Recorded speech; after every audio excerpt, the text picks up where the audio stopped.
Welcome to the second part of my three-part series, analysing the Dark Souls 2 gameplay reveal for the 11th of April. This video will try to extrapolate what we can expect from the game in terms of gameplay. I'm aiming to limit gameplay footage for this video and the next due to copyright fears, although this is a gameplay analysis so I don't think I'm going to have much success when I get to actually editing the video. Regardless, I'll try keep it short, clear and concise. The first thing to notice is the main character and the fairly standard Souls UI. Graphical quality and animation of the player and the environment has dramatically improved, and this becomes evident when he starts walking. Notice the swaying grass and the improved cloth physics. Just now you'll have noticed that the weapon slots actually fold away when not in use to provide more of a cinematic feel. When the light shines through from this angle, it illuminates more particles in the air. As the gameplay continues, you begin to notice that the lighting is one of the most impressive things about this new engine, especially evident when you do things like lighting the bonfire. The reflection and the realism of this light is almost perfect. It's worth noting that many players find the animations slightly off or awkward, but I think they're a huge improvement. Each to their own, I guess. So, on to combat. Targeting is the same. If you look carefully, you'll notice that there's actually been a change to the movesets. Assuming the player is just pressing R1, it seems like there are at least 3 unique combos to perform with R1 spam, as opposed to 2 in previous games. This becomes more evident when the player dual-wields swords. The first attack is a right-handed, the second left-handed, and the third uses both weapons to swipe down. As expected from the first cinematic trailer, dual-wielding is clearly going to play more of a significant role in the game, which is really exciting. Expect more unique attacks and weapon combinations. As you'd expect from a Souls game, there's heavy emphasis on progressing with your shield up at all times. The developers stated that the first part of the game will consist of stressful, tense gameplay, where there are less enemies but each encounter is significant. The latter part of the gameplay will be heavily action-oriented, with more constant encounters. This is a good way to introduce new players to the game, while retaining the same tense gameplay that the Souls games are famous for. I expect traps to be a huge part of the suspense in the first part of the game, and you can probably see that coming through here. Here again, we see 3 unique attack animations for simple R1 spam. One thing you'll notice as we progress is the change in atmosphere compared to Dark Souls. There are more similarities to Demon Souls here, and one of the reasons for this is probably the darker environments. Assumedly, you can choose to progress through these environments like you would in the Tomb of the Giants. Alternatively, you can sacrifice your left-hand slot for a torch, which illuminates your environment so you can see what's going to kill you. So many people have pointed out that the torch blocks 100% physical damage here, which I assume will be changed since the UI wrongly shows that you actually have a shield equipped. At this point you will have noticed that the character's taking a fair beating. Firstly, this is a demo, and it's common for Souls demos at least, to feature a overgeared and overleveled character. This looks like an early part of the game, and the character already has a huge supply of health, endurance, and also equipment. Don't worry too much about the nuances of gameplay, since it will actually take an entire playthrough, not just a demo, to accurately judge it. In terms of rolling, it's worth noting that the player rolls twice perpendicularly to the original position here, instead of the second roll rotating around the enemies like it would normally be expected in Dark Souls. Developers have said that they've put heavy emphasis on the context-appropriate reactions of enemies. You're behind this enemy and he reacts appropriately.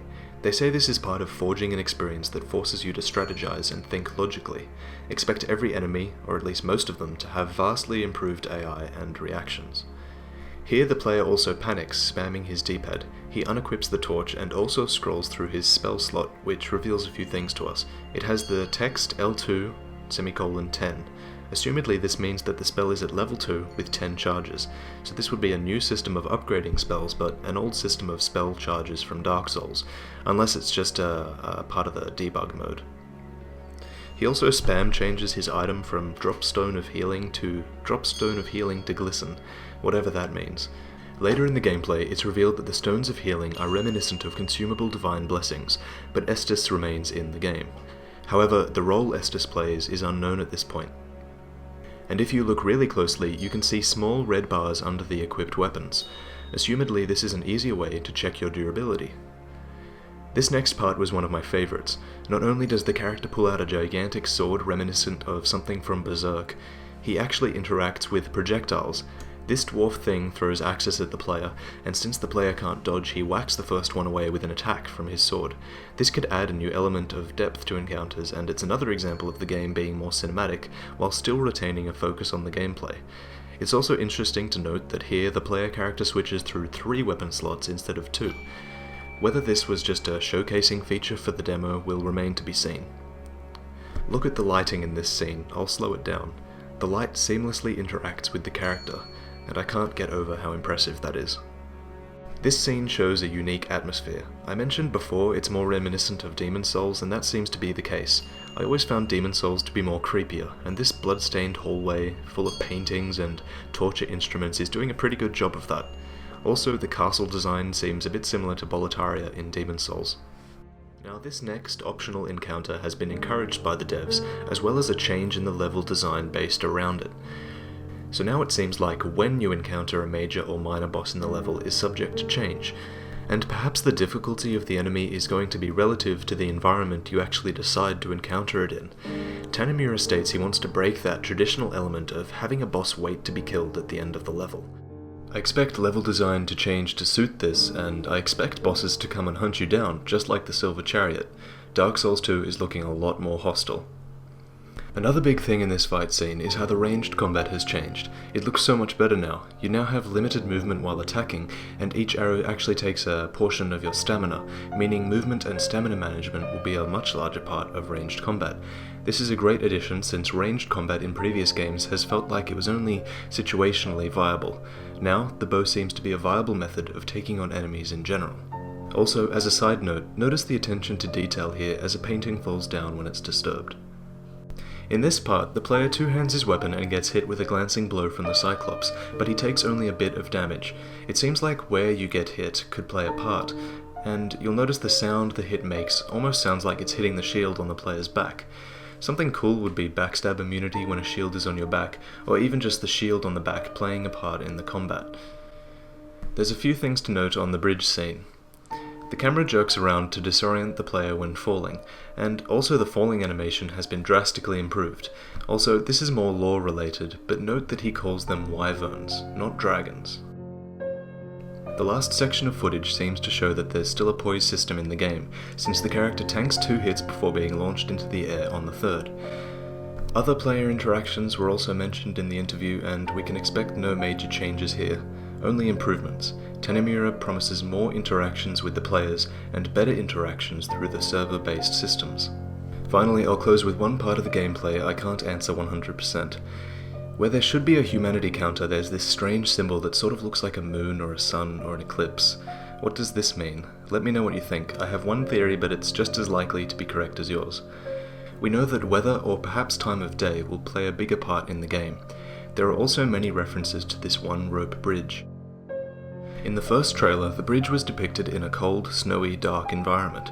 In the gameplay, it was a sunny, warm environment with dragons all around. In the interview, the developers mentioned that we've seen this bridge before, so I assume it's the same one. We also know that time travel plays a part in the game. Perhaps the eclipse symbol symbolizes the state of the world. Perhaps you have to go to a different world state to cross the bridge. However, this is just speculation that I read on Twitter, courtesy of investigative live journalism. It might be better suited to my analysis of the trailer from a lore point of view. And speaking of which, that's the next video I'll upload. I aim to have my lore analysis complete in the coming week, and I plan to use community ideas in that video just as much as my own ones. Also, as a bit of a postscript, I'm sorry if this video sounded a bit half-hearted. I've had a lot of trouble uploading because of copyright issues, and it's been really frustrating, and I just wanted to get this video out as soon as possible, so I didn't take as much care with the audio as I usually do. Anyway, the lore video was always going to be the one I put the most emphasis on, and hopefully you look forward to that in the coming week.